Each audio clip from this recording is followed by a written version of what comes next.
தினம்தோறும் விளக்கேற்ற நல்ல எண்ணெய் இதயம் நல்லெண்ணெய். யூஜிசி அது மானிய குழு தான். நலிந்த கல்லூரிகளுக்கு தேவையான உதவிகளை நிதி உதவி பண்ணுவது தான் அந்த யூஜிசியினுடைய பிரதான கொள்கை. நம்முடைய மாண்புமிகு பாரத பிரதமர் பொறுப்பேற்ற பின்பு யூஜிசி அந்த பணியை செய்யாமல் ஏற்கனவே இருக்கின்ற பல்கலைக்கழகத்தினுடைய சட்ட திட்டங்களை மாற்றி எல்லோரும் சமம் என்ற நிலையை மாற்றி ஒரு குறிப்பிட்ட சமுதாயம் கையில் எடுத்து அவர்களுடைய சித்தாந்தத்தை பல்கலைக்கழகம் கல்லூரிகளுக்கு கொண்டு செல்ல வேண்டும் என்ற முனைப்போடு யூஜிசி செயல்படுவது வருந்தத்தக்கது. நம்முடைய மாண்புமிகு ஆளுநருக்கு தெரியுமோ தெரியாதோ, சட்டமன்றத்துக்கு வந்தால் இந்திய அரசியலமைப்பு சட்டம் 176(1) படி அமைச்சரவை, மாநில அமைச்சரவை எழுதி கொடுக்கின்ற அந்த அறிக்கையை அவர் பார்த்து சரி செய்து எதுவும் நம்முடைய இந்திய பாதுகாப்புக்கு விரோதமாக இருக்கிறதா அல்லது இந்திய அமைதிக்கு குந்தகம் விளைக்கக்கூடிய அளவு வார்த்தைகள் இருக்கிறதா என்பதையெல்லாம் நீக்கிவிட்டு அவர் அதை உறுதிப்படுத்தப்பட்ட பின்பு அந்த உரை அச்சிடப்பட்டு எல்லோருக்கும் வழங்கப்படுகிறது, ஆளுநர் அவர்களுக்கும் வழங்கப்படுகிறது. அவர்கள் அந்த கடமையிலிருந்து தவறி வாசிக்காமல் தொடர்ந்து செய்து கொண்டிருக்கின்றார். அதே போல தான் அவர் இன்று ஒரு அறிக்கை வெளியிட்டிருந்தார். நான் பார்த்தேன். ஒவ்வொரு பல்கலைக்கழகத்துக்கும் தனித்தனி சட்டம் இருக்கு. அது மாண்புமிகு ஆளுநருக்கு தெரியுமா தெரியலையான்னு சொல்ல. பாரதியார் பல்கலைக்கழகம் அப்படின்னு சொன்னால் அந்த பாரதியார் பல்கலைக்கழகத்தில் துணைவேந்தர் காலியாக இருந்தால் முதல்ல தேடுதல் குழு சர்ச் கமிட்டி போடுவாங்க. அதில் ஒன்று ஆளுநர் அவர்களுடைய ரெப்ரசன்டேட்டிவ் ஒரு மெம்பர், செனட் சார்பாக சிண்டிகேட், செனட் அல்லது சிண்டிகேட் சார்பாக ஒரு மெம்பர் நியமிக்கப்படுவார். யார் ஆட்சியில் இருக்காங்களோ அந்த அரசு உயர்கல்வித்துறை மூலம் ஒரு மெம்பரை நியமிப்பாங்க. 3 பேர் நியமிப்பாங்க. அவங்க தான் சர்ச் கமிட்டி, தேடுதல் குழு. அவங்க தேடி 5 பேரோ 10 பேரோ தயார் பண்ணி ஆளுநர் கவனத்துக்கு போகும். அவங்க தான் ஆளுநர் இல்லை. அதுக்கப்புறம் ஒரு நம்முடைய தேர்வு குழு இருக்குது. அந்த தேர்வு குழு சர்ச் கமிட்டியில் நிறைய பேர் தரலாம். யாரை செலக்ட் பண்ணணும் அப்படிங்கிறது யார் தான் முடிவு பண்ணுவார்? அந்த சர்ச் கமிட்டி தான் முடிவு பண்ணுவாங்க. அதே தான் அவங்க தான் தேர்வு பண்ணி பண்ணுவாங்க. அதுக்கப்புறம் சர்ச் கமிட்டி தேர்வு பண்ணி கொடுத்தவங்கள துணைவேந்தராட்டி நியமனம் பண்ணாங்க. இது நடைமுறையில் உள்ள சட்ட விதி. பெரியார் பல்கலைக்கழகத்திலையும் அதுதான், பாரதியார் பல்கலைக்கழகத்திலையும் அதுதான், பாரதிதாசன் பல்கலைக்கழகமும் அதான். அந்த சட்ட விதிப்படி தான் இப்போ நடக்குது. யூஜிசிக்கும் நம்முடைய பல்கலைக்கழக துணைவேந்தர் நியமனத்துக்கு எந்த தொடர்பும் கிடையாது.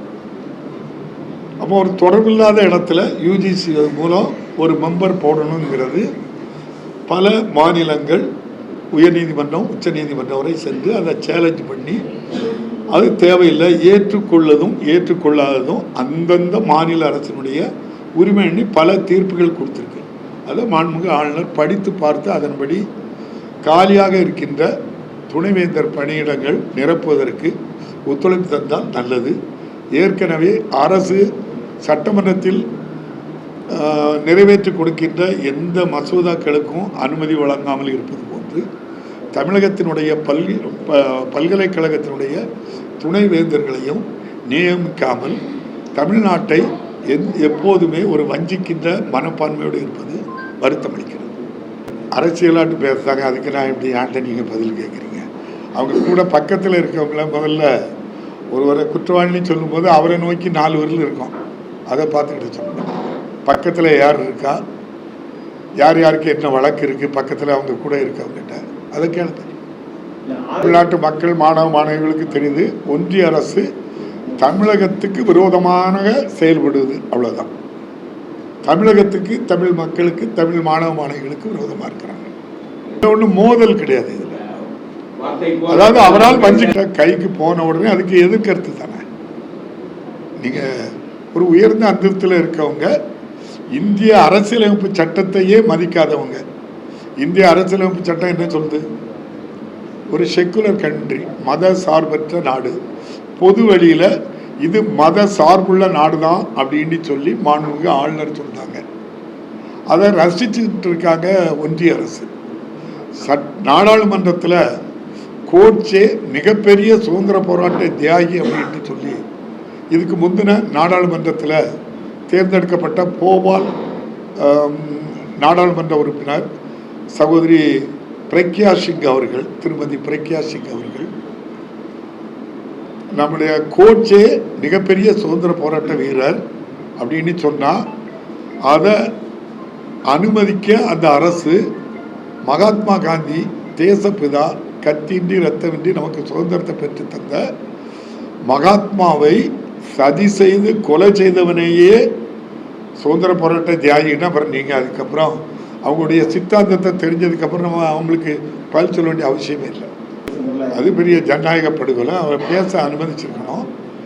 ஒன்று உங்களுக்கு தெரியும், எனக்கு தெரிஞ்சு அது வந்து இந்திய இறையாண்மைக்கு எதிராட்டு பேசலை. ஒரு சம்பவம் நடந்ததை ஒரு இராணுவ தளபதி குறிப்பிட்டு சொல்கிறாரு. அவர் ஒரு குறிப்பிட்டு சொல்கிறாரு. நான் MM ரவானேன்னு நினைக்கிறேன். அவர் ஒரு புத்தகத்தில் இப்படி இவ்வளோ தூரம் சைனா பீரங்கி படைகள் இந்திய எல்லைக்குள் வந்ததை நீங்களும் நானும் பார்க்கல. அந்த தளபதி பார்த்ததை அவர் ஒரு புத்தகத்தில் குறிப்பிட்டதுக்காக அந்த புத்தகத்தை ரிலீஸ் பண்ணலை.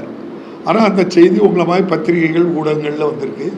இப்படி நடந்திருக்கேன்னு சொன்னால் அவங்க அதை அவ்வளோத்தையும் பேச விட்டு அமைச்சர் என்ன சொல்லலாம், இது உண்மை இல்லை, நீங்கள் வேணால் நாங்கள் ஒரு பாராளுமன்ற கமிட்டி ஒன்று போடுதோம், ஒரு 10 எம்பிக்கள் வாருங்க, கூட்டி கொண்டு காட்டுறோம், நம்ம எதிர்க்கட்சி தலைவர் சொன்னது உண்மையாக என்னென்னு பாருங்கன்னு சொன்னது தான் ஒரு பாரத பிரதமர் இந்த நாட்டில் வெளிப்படைத்தன்மையோடு சொல்ல வேண்டிய பதில். அதைத்தான் நாட்டு மக்கள் எதிர்பார்ப்பாங்க. நீங்கள் எனக்கு தெரிஞ்ச 62 சைனா வாருன்னு நினைக்கிறேன். நம்முடைய ஜவஹர்லால் நேரு அவர்கள் பாரத பிரதமராக இருந்தாங்க. அதுக்கப்புறம் 3700 கிலோமீட்டருக்கு அதிகமான தூரம் எங்கே இருக்குது? சைனாவுக்கும் இந்தியாவுக்கும் உள்ள பார்டர் இருக்குது. ஒரு சிறு பிரச்சனை கூட வந்ததாட்டு எனக்கு நினைவில்லை. ஃப்ரம் 62 இருந்து எத்தனை வருஷம் ஆயிருக்குன்ட்டு நீங்கள் பார்த்துக்கிடுங்க. 38 63 வருஷத்தில் எந்த சம்பவங்களும் நடக்கலை. பாரத பிரதமரும் நம்முடைய சீன அதிபர் ஜி ஜின்பிங் அவர்களும் மகாலிபுரத்தில் சந்திக்கிறாங்க. அதுக்கப்புறம் எவ்வளோ பிரச்சனைகள் வந்திருக்கு நீங்கள் பாருங்கள். அதைத்தான் அவர் சொல்கிறாரு. 20 இந்திய வீரர்கள் கொல்லப்பட்டார்கள்.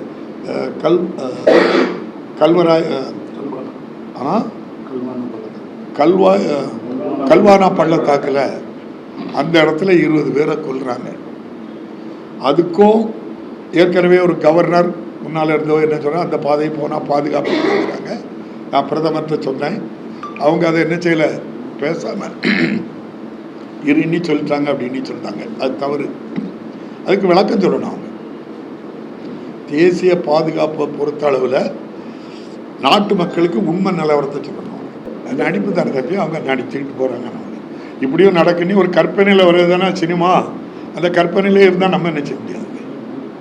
ஒரு வாரத்துக்கு முன்னால் திருநெல்வேலி மாவட்ட ஆட்சியர் அலுவலகத்திலிருந்து தங்கம் வெள்ளி விலை ஏற்றத்துக்கு காரணம் பாரத பிரதமருடைய கூட இருக்கக்கூடிய சகாக்கள் தான்.